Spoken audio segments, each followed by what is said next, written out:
I'm here to talk about Solo, a Star Wars flop. Whoever thought the day would come where I would be disappointed to see a Star Wars movie where I wouldn't anticipate walking into a theater and seeing one of my favorite characters of all time brought back to life on the silver screen. Well, that happened with Solo. Okay, so for context, Solo: A Star Wars Story was originally supposed to be directed by two guys, Phil Lord and Christopher Miller. Now these guys, they got big dog status. They worked on the Lego Movie, Cloudy with a Chance of Meatballs. They made the two 21 Jump Street movies. These guys are good, but the one thing that they know is comedy, and that was their original plan for Solo. They wanted to make it a comedy. And Disney saw this and said, no. Our Star Wars movies are serious. Our Star Wars movies are important, and you cannot be making silly, funny, poopy fart jokes in your dumb comedy. And so they fired them after 80% of production, and they replaced them with Ron Howard, a perfectly okay journeyman director who has made some good movies and some not so good movies. So that's the first problem with Solo: A Star Wars Story. I'm going to jump right into it. It's the clashing tones of a movie that was originally meant to be a comedy, but then reshot and directed as a straightforward action adventure. So you get these moments that are supposed to be funny, but they end up being played straight, and you're like, am I supposed to laugh here? Every joke fell flat. I mean, maybe it would have been different if there were like people in the theater, because guess what? There were only like 12 people in my theater, which, oh my god, that's so pathetic. Like, they spent $300 million on Solo, and after reshoots and marketing, this movie is going to bomb, and it's bombing. Oh, it's not going to. It has. Solo has bombed hard, and basically the whole movie, this giant just ball of expenditures, amounts to a couple small interior sets, some dimly lit exterior sets, and a few CGI shots of like space and stuff. There are some things I did like in Solo though. The whole movie isn't completely trash, so let's talk about the things that they actually did well. I like the opening. The sort of 1970s Detroit type feel of Corellia, the planet that Han grew up on, it's realistic, it's gritty, it's what Star Wars should be. It clearly takes inspiration from the original roots of the saga. They're not making some new modern crap. They are actually being inspired by the 1970s and the era it was created. And there is actually a good trend of that in these anthology movies. Like I noticed with Rogue One, for instance, the rebel soldiers are all dressed like, U.S. Marines in Vietnam.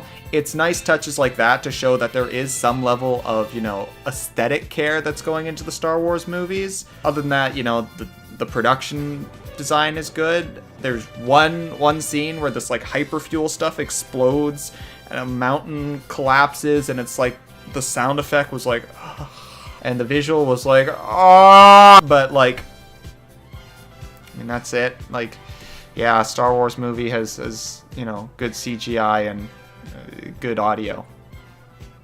Basically, the problem with Solo is that it's creatively capped, and it tells a story that didn't actually need to be told. Regardless of who directed it, it conceptually just would have always had this flaw. Any other director, maybe they could have made something more interesting, but the thing is, it's not an important story, and it wasn't a story I was invested in. Let's talk about actors for a second, because I realize I never actually discussed those things enough. The kid who plays Han does an okay I'm just kidding. The kid who plays Han does a horrible impression of Han Solo. He doesn't get the character down at all. He plays it sort of in a weird, modern, awkward comedy sort of thing, whereas Harrison Ford always had this big, rubbery expressiveness to his motions and facial expressions.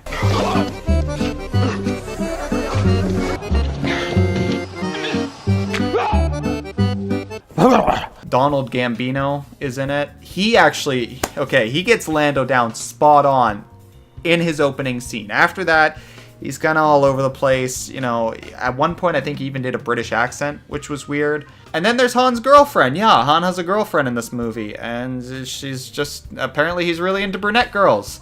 And so is Disney, because this is now the third British brunette female actress they've hired in either a supporting role or main character in a Star Wars movie. And it's a weird trend. I don't know. But, like, basically from the moment she returns, you know, on screen after her, you know, absence after the beginning of the prologue sequence of the movie, I should say, there's just this big dark cloud looming over her that says, I will betray you and my intentions are not honest, just hovering. And you're just like, okay, I cannot wait for you to backstab Han. Let's see how that goes. One of the biggest problems with this movie, come to think of it, is actually that they keep dropping references to Star Wars, both subtle and overt. Like, there's this one really good joke where Donald Gambino says, oh, hey, how you doing, Han, or Han?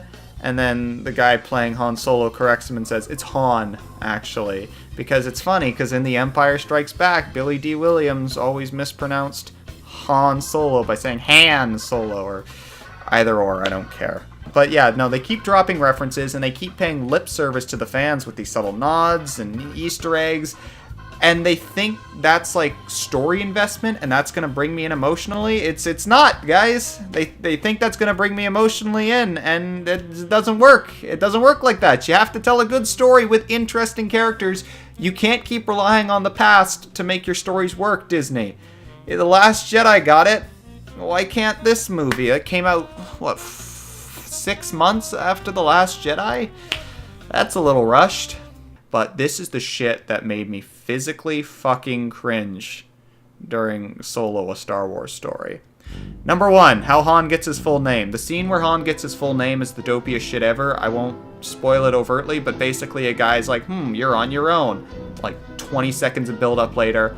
So Han Solo, and I'm just... Number 2, Han gets thrown in a pit with Chewbacca, and it's supposed to be like fed to him because Chewbacca's like the savage beast.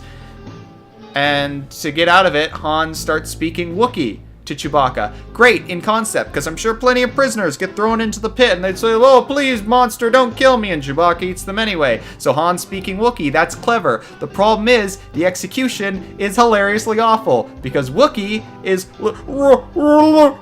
That's what Wookiee is. So you're seeing this, like, straightforward, seriously played movie where just... halfway or a quarter of the way through, a character just starts going in a dramatic scene to save himself from dying. It's... boy, that shit hurt. Lando has a droid in this movie, L337, ha ha ha, get it? And, oh god, that entire character. I hate L337. I think she started out as a joke about, like, feminists and social justice warriors in movies, but then Kathleen Kennedy saw it and was like, oh, I love that character, she's just like me. And Phil Lord and Christopher Miller were like, no, Kathleen, it's like a joke. And she's like, the fuck? You're fired. Ron Howard, make L3 a serious character. And Ron Howard said, okay, L3 is about droid rights now. And it gets played off really weird. She also has, like, thick robot leg thighs, which is like, are you sexualizing a robot? And then halfway through, there is a joke where it's like, oh yeah, Lando and I have been, like, having this connection, and I know Lando loves me, and I'm like, why are we doing robosexuality in a Star Wars film? Then the icing on the cake is around, like, I guess 3/4 of the way or halfway through. I don't even know. This movie has such a terrible structure. L3 dies in this hilariously overdramatic death scene that doesn't feel earned at all. Again, nothing in this movie feels earned, but L3's death scene, she gets like shot and blown up, and after basically being like, yeah, we're buddies, we're partners, Lando's saying the whole time, he just loses it. He's screaming, he's like holding her in his arms, and he's like, it pulls her head and her body falls out, and it's physical comedy, but it's played straight. This is what happens when you reshoot your movie with two different tones. I was dying in the theater. I was laughing my ass off. It was so funny, but like, and then they plug L3 into the Millennium Falcon, and yeah, now a social justice warrior fembot droid is part of the Millennium Falcon's navigation system. All through the original trilogy and the sequel trilogy, there is just that inside the Falcon. Thanks, Disney. That's great. At the end of the movie, there's like this kind of sub bad guy that shows up, and he wears, or she wears, a mask, but you don't know it's a she. And so there's this scene where the music is building up with this huge dramatic score. And it's like, they remove the mask and it's just a girl. And I'm like, what? Who are you? Are you Do I know you? Were you a character that was, like, set up before? No, it turns out that music is just to say it was a girl under the mask. The Force is female! And then there's just minor, you know, technical nitpicks. Like at one point a conversation carries on through a scene transition, like they start talking during the daytime and it cuts to nighttime and then the character responds to the previous question that was asked during the day. Yeah, what else? Oh my god, I totally forgot about Darth Maul! Darth Maul shows up at the end.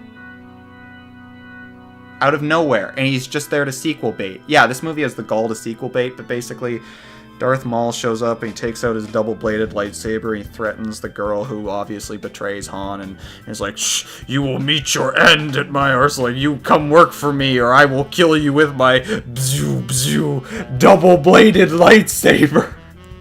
And like this version of Duel of the Fates is playing in the background just to let you know that is Darth Maul and he's got robot legs now. And I'm like, great. It's basically, Solo expects you to care about a lot of things and doesn't give you any justification to care about them.